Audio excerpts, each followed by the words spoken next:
নমস্কাৰ বন্ধু বান্ধৱীসকল, মই ৰূপজ্যোতি আজি পুনৰ এটি মোৰ নতুন ভিডিঅ' লৈ মোৰ এই পাকঘৰৰ পৰাই স্বাগতম জনাইছোঁ।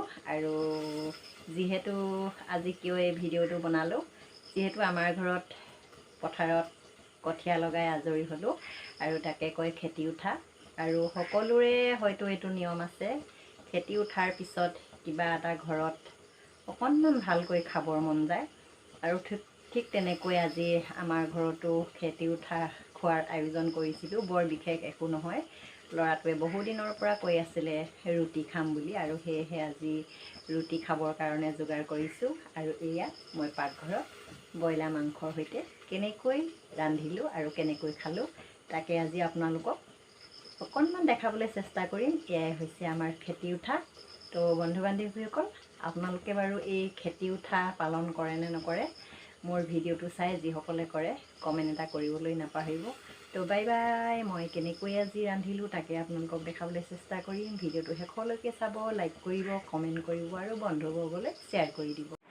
তো এয়া হৈছে আলু, পিঁয়াজ, ব্ৰইলাৰ মাংস আৰু দুটামান তেজপাত, লগতে এয়া মই ঔটেঙা আৰু বিলাহী কাটি লৈছোঁ। আৰু এইফালে আটাখিনি মঠি থৈছোঁ আৰু ইয়াত লৈছোঁ খুন্দুনাত আদা নহৰু। আৰু এতিয়া এইখিনি মই খুব সুন্দৰকৈ মিঠাতেল আৰু হালধি দি এয়া দেখিছে পিঁয়াজখিনি ভাঙি লৈছোঁ আৰু মাংস আলুৰে সৈতে খুব সুন্দৰকৈ এয়া অকণমান হালধি দি লৈছোঁ। হালধি দি এয়া অকণ মিঠাতেল দি লৈছোঁ। তাৰপিছত এতিয়া এইখিনি মই খুব সুন্দৰকৈ মঠি ল'ম, সানি ল'লোঁ অকণমান। আৰু এই যে দেখিছে আদা নহৰু বটি থৈছোঁ, তাৰে অকণমান দি দিছোঁ। এইখিনি এনেকৈ কৰি খুব সুন্দৰকৈ মঠি ল'লোঁ। তেজপাতটো দি দিছোঁ লগতে। আৰু এইফালে আটা লাডুকেইটা বনাই থোৱা আছে। এইফালে ইতিমধ্যে মই গৰম কৰি ৰখা কেৰাহীখনত মিঠাতেলখিনি গৰম কৰি ল'লোঁ। এয়া যিহেতু বেছি মিঠাতেল খোৱা ভাল নহয়, সেইকাৰণে অকণমান কমকৈ দিছোঁ। আৰু ইতিমধ্যে মই মঠি লোৱা আলু, মাংস, পিঁয়াজখিনি তেলত দি দিলোঁ।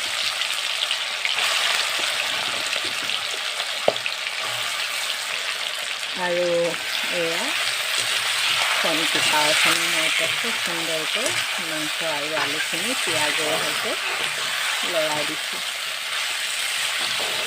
যিহেতু অকণমান গ্ৰেভি টাইপৰ কৰিব লাগিব, অলপ নিমখ সৰহকৈ দিছোঁ।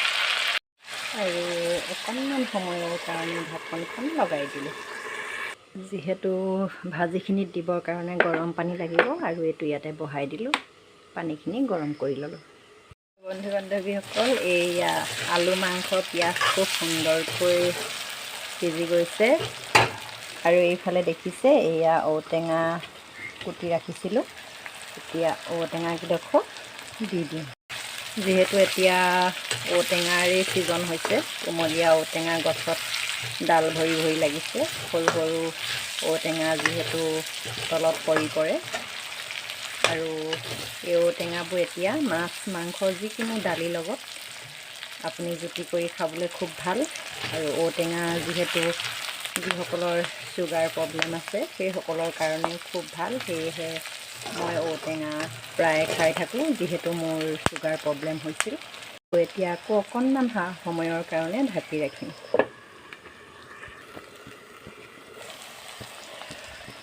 এয়া খুব ধুনীয়া গোন্ধ আহিছে।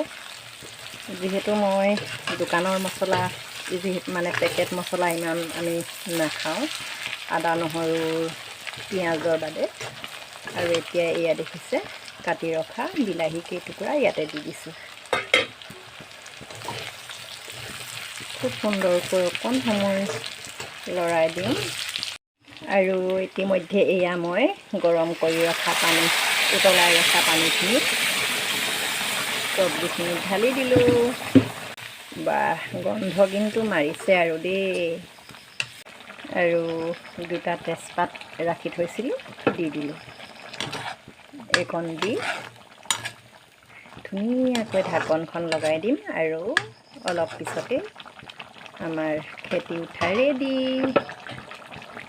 মাংসখিনি এইফালে যিহেতু উতলি আছে খুব সুন্দৰকৈ, আৰু ধুনীয়াকৈ ৰেডি হৈছে।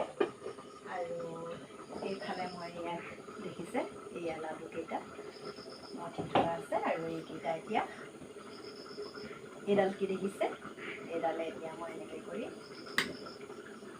পিঠাকেইটা বেলি লওঁ। আৰু এইফালে টাৱা পাতি থৈছোঁ আৰু তাতে পিঠাটো বনাই যাওঁ। যিহেতু ৰুটি শুকানকৈ খাব লাগিব, মোৰ কিন্তু ৰুটিবেলা ধৰণ এইটোৱে দেই।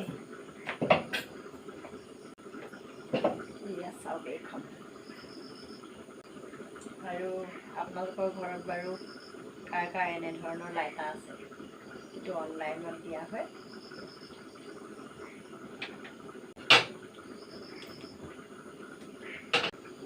আৰু এতিয়া মই ৰুটিখিনি পুৰি লওঁ, তাৰপিছত আপোনালোকক দেখাই আছোঁ। তো বন্ধু বান্ধৱীসকল, মোৰ এয়া খানা ৰেডি। তো মই খাই লওঁ, আপোনালোকেও খাই লওক দেই। Bye bye.